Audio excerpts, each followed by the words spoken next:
주님의 평강이 늘 삶 위에 넘쳐나길 축원합니다.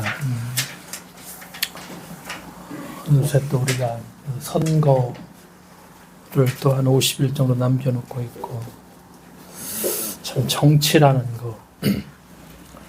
까미의 비망록에 보니까 정치는 이상도 위대함도 없는 자들에 의해 이루어지지만 정작 자기 자신 속에 위대함을 지닌 자들은 정치를 하지 않는다.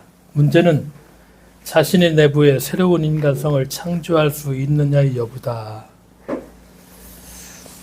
새로운 정치 문화를 우리가 과연 창조해낼 수 있을까 하는 생각을 해보았습니다. 이방인에서 까미가 또 이렇게 얘기합니다. 혁명의 이름으로 세상을 바꾸겠다고 주장하던 사상이 현실에서는 전복이 아니라 체제 유지의 이데올로기가 된다.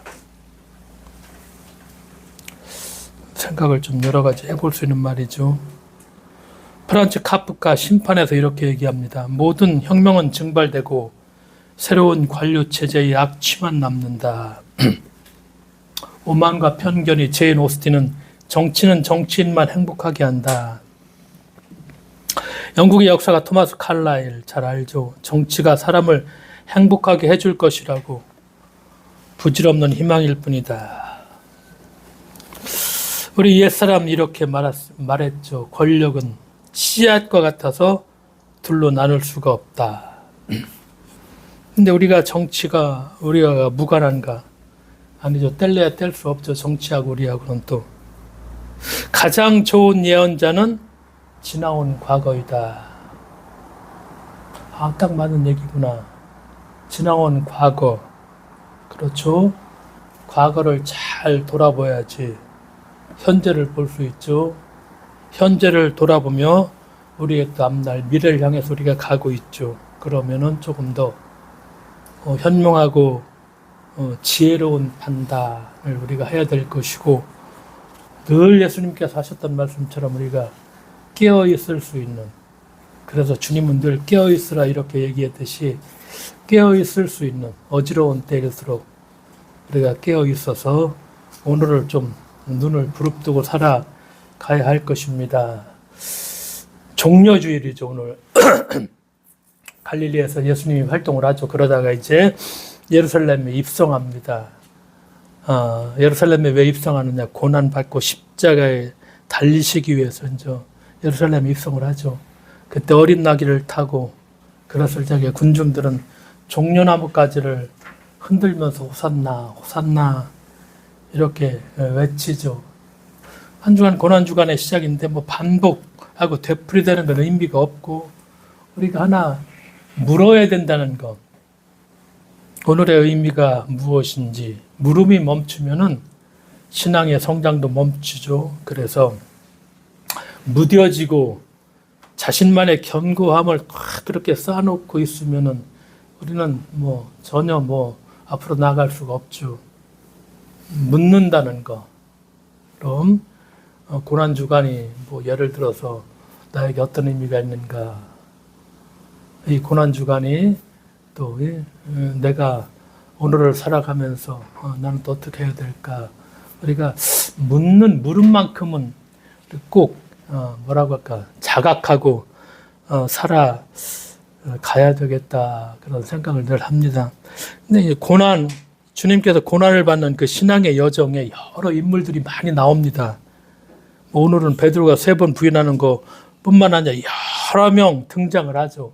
근데 이제 그 속에서 우리 자신의 모습을 발견합니다. 나도 그 상황이라면 어떤 태도를 취했겠나. 우리가 잘 아는 가야바 대제사장, 이걸 예수를 뭘로 죽이죠? 신성모독죄라는 것을 대제사장 가야바가 이 사람 죽이려면 이것뿐이 없다. 신성모독죄. 그러니까 예수님의 죽음에 적극적으로 가담한 핵심 인물인데 정말 철저하게 기득권하고 권력 유지죠. 여러분, 우리가 오늘의 계엄 사태를 봅니다. 권력이라는 거, 기득권이라는 거 잘 보이죠. 절대 놓지 않으려고. 아무것도 없, 보이지 않죠. 내가 저 권력을 잡기 위해서 내 이득을 내가 취하기 위해서 어떻게 행동을 하고 있나. 가야바는 철저하게 자기의 권력을 유지하기 위해서 예수를 신성모독죄로 걸죠. 우리가 보는 것처럼 베다니 마을 마리아, 또 이런 사람도 있죠. 값비싼 향유를 주님께 발라드려서 정말 지극히 헌신하는 그런 여성도 있죠. 빌라도 총독, 예수님 죽음의 확실한 공범자도. 그러니까 자신의 지위를 유지하기 위해서 예수를 희생시킬 수뿐이 없죠. 만약에 이 소유를 제대로 그걸 반란이라든가 이 소유 사태가 나면은 뭐 로마 황제가 어떻게 했습니까? 불러드릴 테니까 어떻게 해서든지 그렇죠. 안정적으로 그러기 위해서는 예수를 죽일 수뿐이 없는. 그러니까 그렇지만 이제 빌라도의 아내는 끝까지 아니다, 무죄다. 남편을 자꾸 설득하죠. 당신 올바른 판단해야 된다. 근데 아우성치는 군중들은 막 아우성치니까 이 빌라도는 그 군중들 외면할 수 없죠. 그 외면했다가 자기 자리가 위태로우니까 확실한 주님을 십자가에 달린 공범자가 돼버리죠. 가룟 유다. 예수님의 죽음과 뗄 수 없는 인물이죠. 유다를 근데 어떻게 생각할까? 진지하게 우리가 유다를 한 번쯤 생각해 볼 필요가 있습니다. 대제사장의 하녀, 권력의 하수인이죠. 베드로를 고발하죠. 또 십자가에 달린 바라바도 있죠. 반란을 일으켜 사람을 죽였죠. 그러면서 유혈, 어떤 뭐 혁명자 이렇게도 볼 수 있죠. 십자가 상에서 뉘우쳐 구원받는 죄수도 있었고, 이방인 백인 대장은 참으로 하나님의 아들이었다 이렇게 고백을 하죠.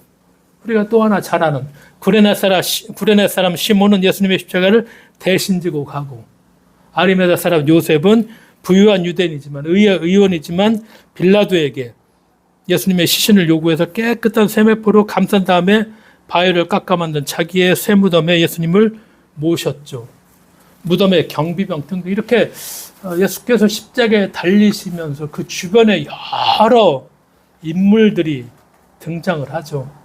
고난과 십자가의 여정에 등장하는 많은 인물들. 나는 누구였을까?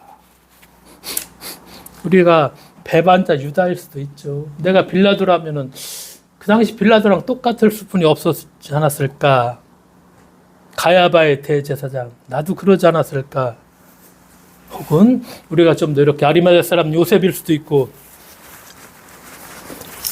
구레네 사람 시몬일 수도 있고, 바라바일 수도 있고, 수많은 인물들 중에서 과연 나는 어떤 사람이었을까를 한번 좀 생각해 보고 질문을 던져볼 수 있는 그런 시간이 의미가 있겠다는 생각이 듭니다. 왜냐하면 예수님의 순환 2000년 전에 먼 이야기만으로 끝난다면 의미가 없죠. 오늘날도 계속 된다는 것이죠. 어디에서 고통을 당하고 있는 사람들, 억압을 받으며 살고 있는 사람들, 박해를 받는 사람들 안에서 이 예수님의 순환은 계속해서 이어져 가고 있죠. 억울하게 인간의 삶이 상처를 입고 파괴되는 곳에서 이 예수님의 순환은 계속해서 된다고 우리가 볼 수 있죠. 그러기에 현재를 살아가는 우리는 예수님의 순환 여정에 이제 함께 가고 있는데, 우리가 주변 인물인가? 그냥 구경만 하는. 그렇죠. 그럴 수도 있죠.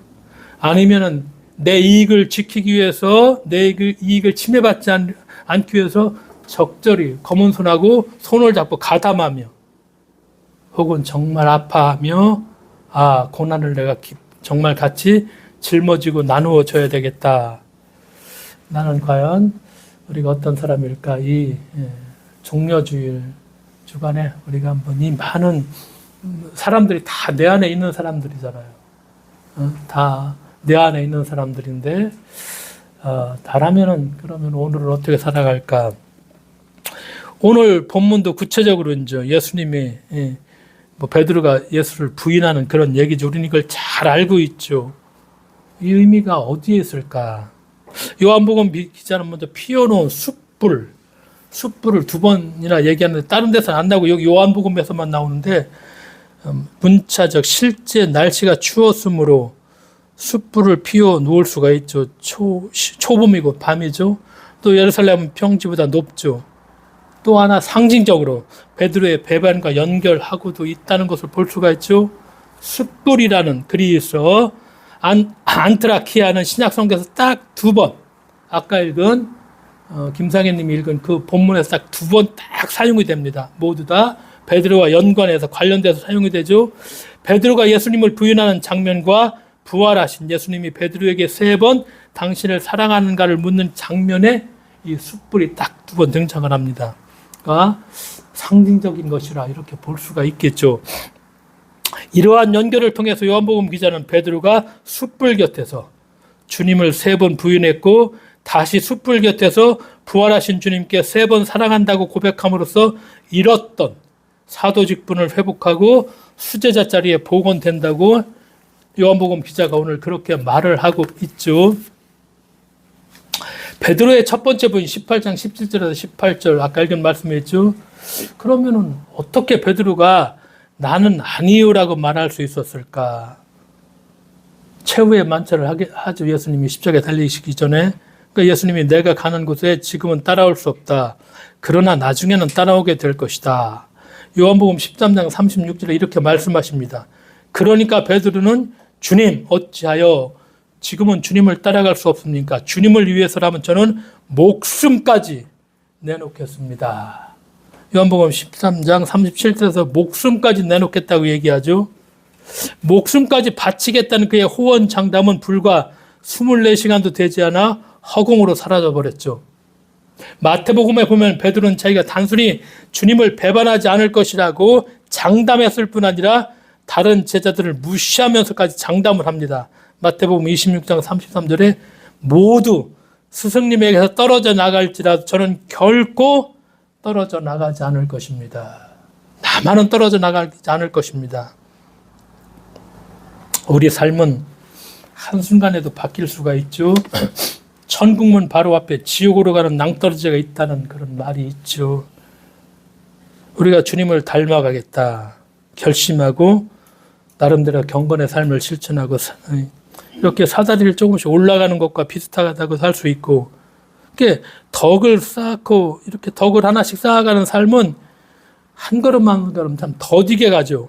그러나 떨어지는 것은 참 한순간이죠. 세상의 성공, 긴 세월 동안 노력으로 이루어진 그 세상의 성공은 참 긴 세월 동안 정말 노력을 해서 이루어지는데 한순간에 딱 추락하기도 하죠. 우리는 많이 보죠. 서울시장이었던 분도 정말 철학과 가치가 아름다운 가게 삶의 실천, 성추행으로 한순간에 그냥 스스로 목숨을 끊고 또 있었죠. 뭐. 정말 존경하는 노회찬, 이분은 그냥 뭐 좀 받았다는 것 때문에 그냥 넘어갈 수도 있지만 자기 스스로 그걸 못 견뎠죠. 참 한순간이었다. 평생을 쌓아온 것이 그냥 한순간에 넘어갈 수가 있죠. 한순간 바닥 시궁창으로 곤두박질하는 사람들도 참 많이 있죠. 인간이라 이토록 약하고 부족한 존재이죠. 그러니까 우리가 늘 우리 자신을 과시하지도 않고 우쭐대지도 말고 그렇죠.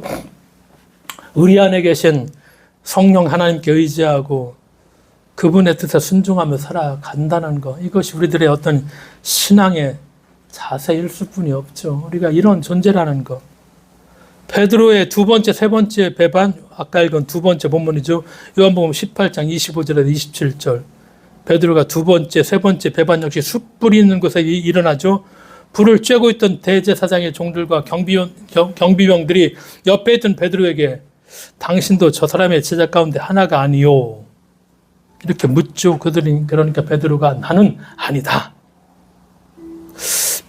베드로는 대제사장의 종이 물어보자 결국 세 번째로 자기는 예수를 모른다고 대답하죠.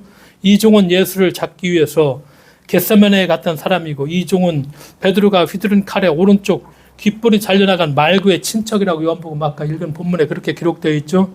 당신이 정원에서 저 사람과 함께 있는 것을 내가 보지 않았어. 내가 봤다는 것이죠. 그러니까 베드로는 자기가 예수님의 제자라는 것을 알고 묻는 이 종의 물음에 심장이 내려앉는 것 같았죠. 말고의 친척이라고 하니까 빠져나갈 방법이 없죠.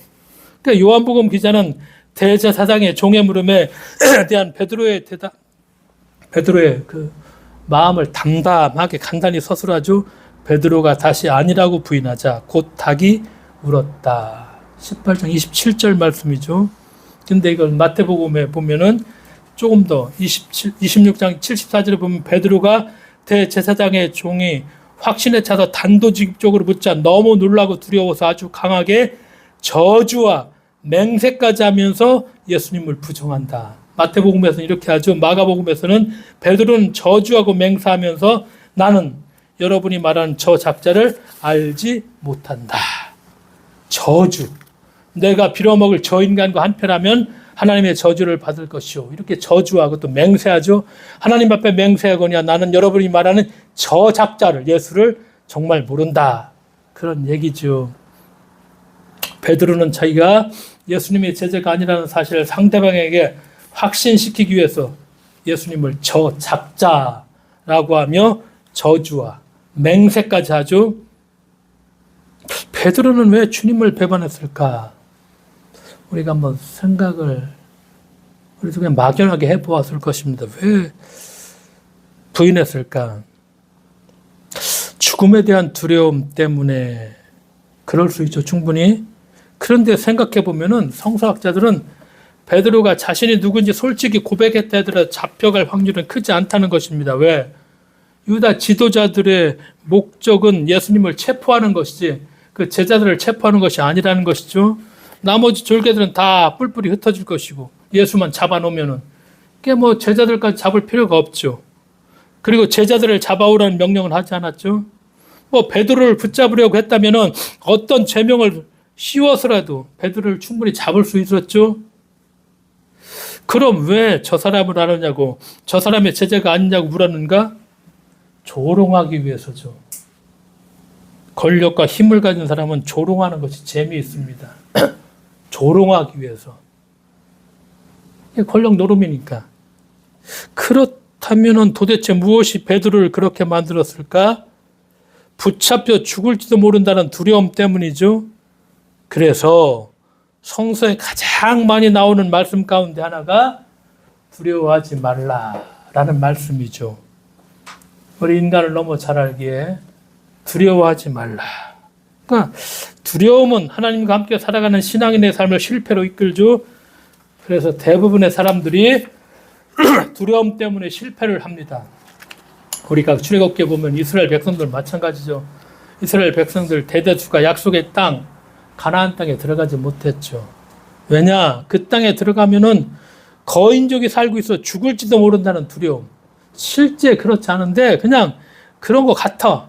그렇더라. 막 그런 소문을 들어. 그리고 그냥 못 들어간다는 거야.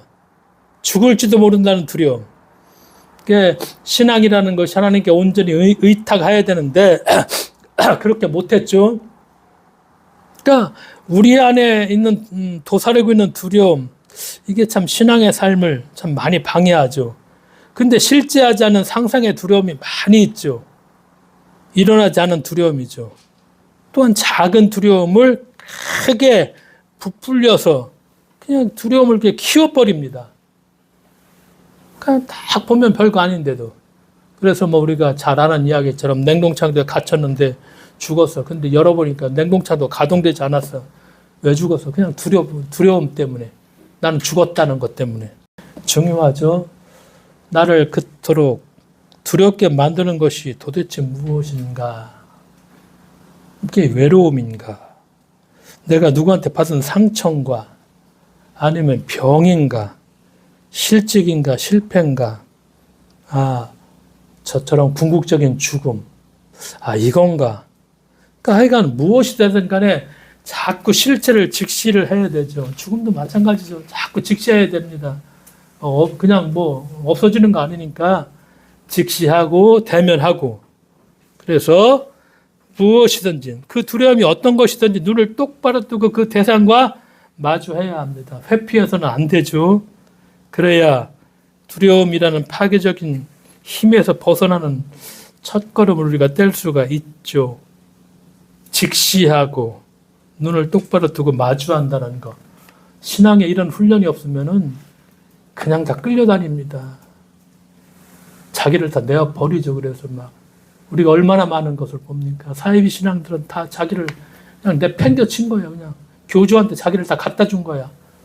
전광훈이한테 자기를 갖다 준 사람들이 얼마나 많아요. 내 소중한 삶을 그냥 사이비 교주한테 갖다 주잖아. 직시하고 보고. 예수님을 배반한 또 하나의 이유가 생각해 보면은 베드로가 십자가를 받아들이지 않았기 때문이에요. 베드로가 두려움 이것만이 전부가 아니죠. 베드로를 잘 살펴보면은 주님께서 순환과 내가 죽는다 이런 얘기를 했을 적에 절대 안 된다는 거야. 베드로는 그럴 리 없다. 그럴 수 없다. 그래서는 안 된다. 이렇게 자꾸 얘기를 해. 두 번째, 세 번째 예수는 세 번씩이나 내가 순환을 당하고 죽음을 얘기했을 때도 마찬가지로 이 제자들은 뭐라고 얘기해요? 베드로는 다른 제자들과 영광의 나라에서 누가 더 높은가? 예수는 지금 내가 좀 있으면 순환당하고 내가 죽을 건 얘기하는데 이 제자들은 그 영광의 나라에서 내가 더 높은 자리에 있을 것인가? 네가 있냐 내가 있냐? 이런 태도예요. 그러니까 십자가를 받아들일 수가 없는 게 눈앞에 진짜 십자가가 진짜 펼쳐져 있어. 근데 상상도 못했던 거야. 아니겠지 하고서 무슨 얘기야.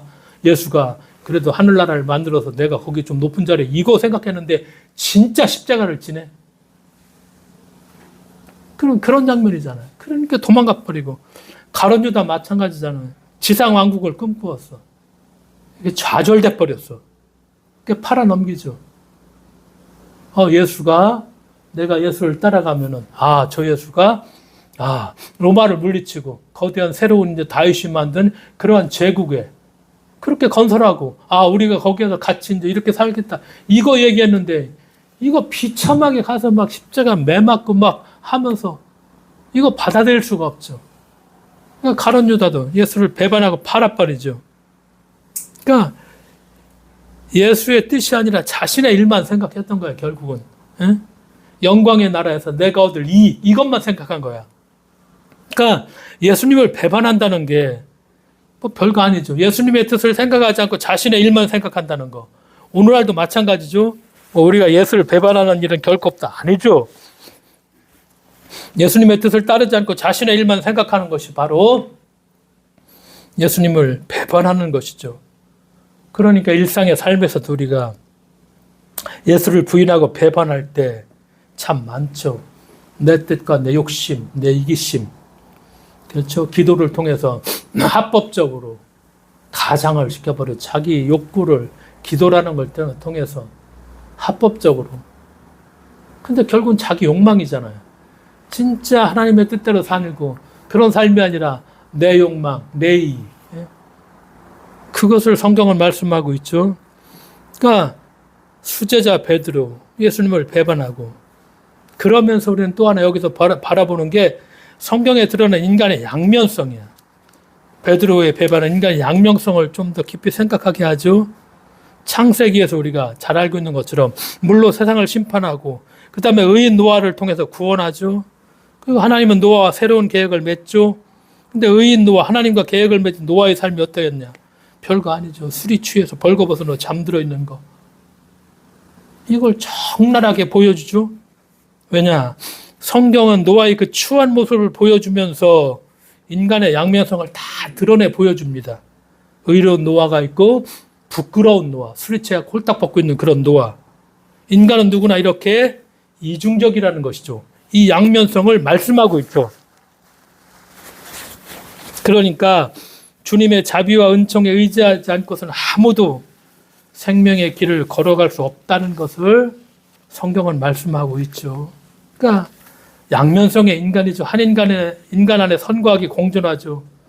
마음 한편에서는 주님을 향한 고결한 삶을 살고 싶다. 근데 또 한편에서는 욕망을 따라 살고자 하죠. 이것이 바로 또 우리들의 모습이죠. 그래서 위대한 성인들이라는 책, 저자가 왈터 닉인데 이분이 이렇게 얘기를 하더라고요. 모든 문제가 한 사람 안에 다 들어있다는 것은 참으로 이해하기 힘든 일이다. 모순들이 얽히고 설켜 있어 당사자들조차도 어떤 대립된 모습들이 자기 자신 안에 숨어 있는지 모를 때가 많다. 이것이 우리라는 것이죠.